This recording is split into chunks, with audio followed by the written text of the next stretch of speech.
And I don't know when you get given over to a way, but it's scary.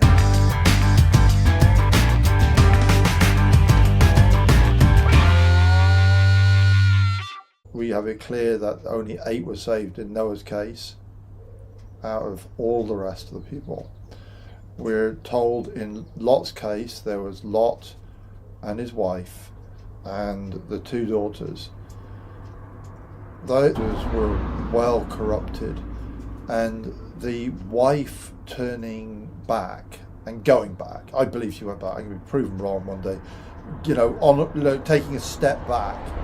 Yeah. Even as once she stopped, she didn't, or whatever it was, going back, the effect that ended up having on the daughters, there was no restraint, and drunken Lot, he was, it's just awful how it all worked out. It's absolutely terrible, tragically terrible.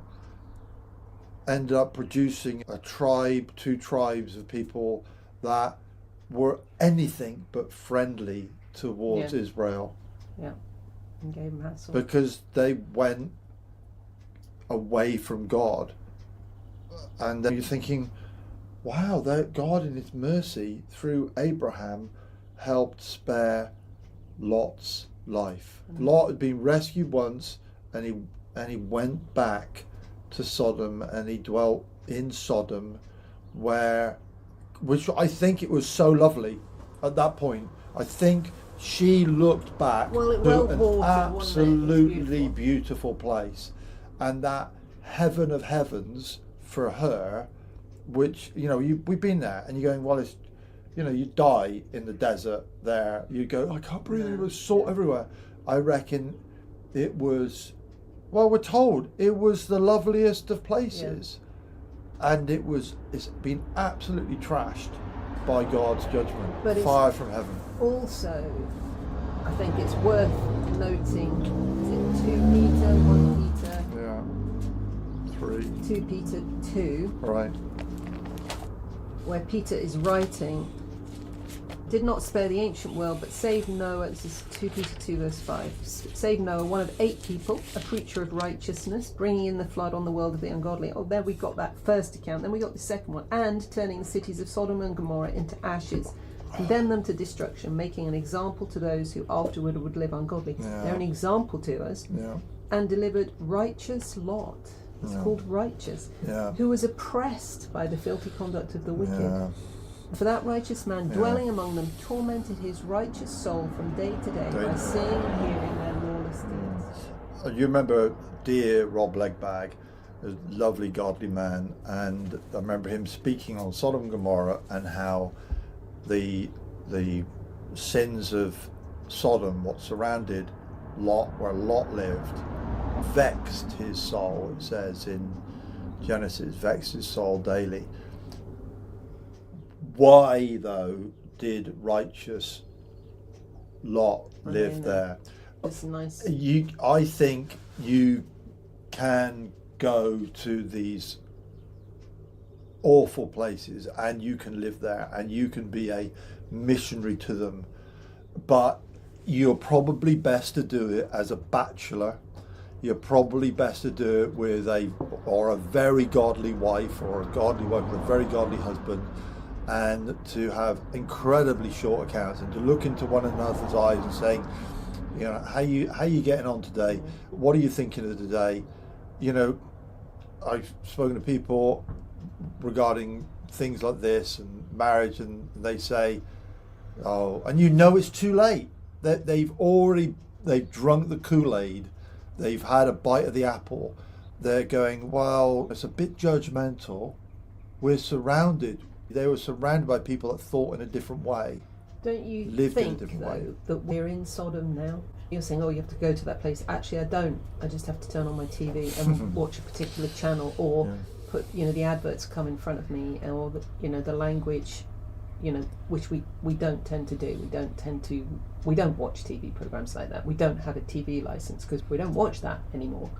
We get our news from elsewhere, and we get our stuff we watch. And actually, increasingly, I feel we're supposed to be ignorant concerning the practices of these people in darkness. Why would I want to be watching a program that is all about, for entertainment, it's about murder and killing people?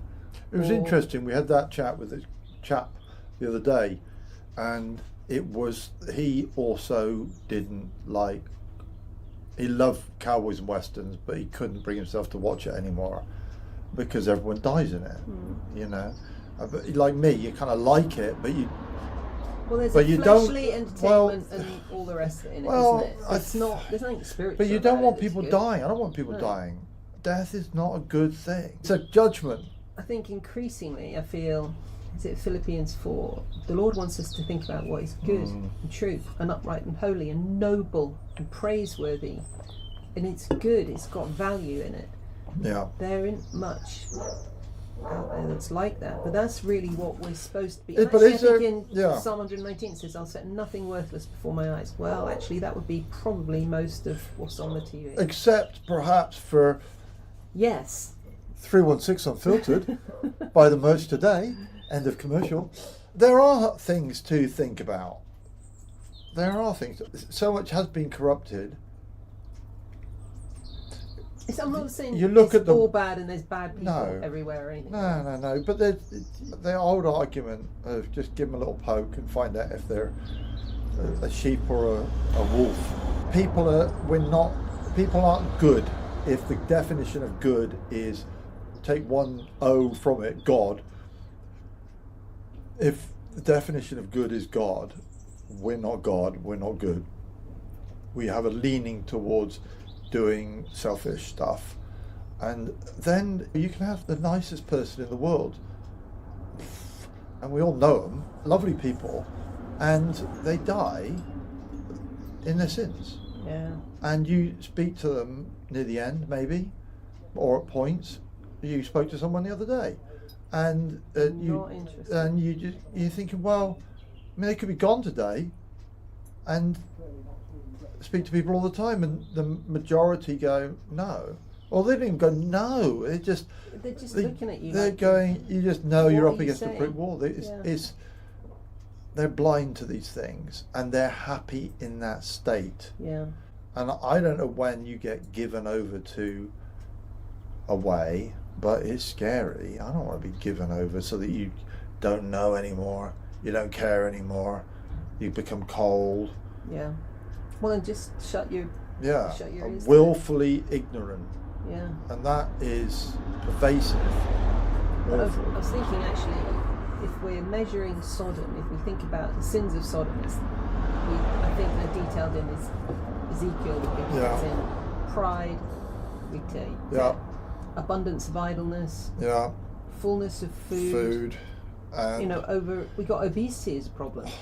it never And used to don't be, help didn't the poor and needy. Yeah.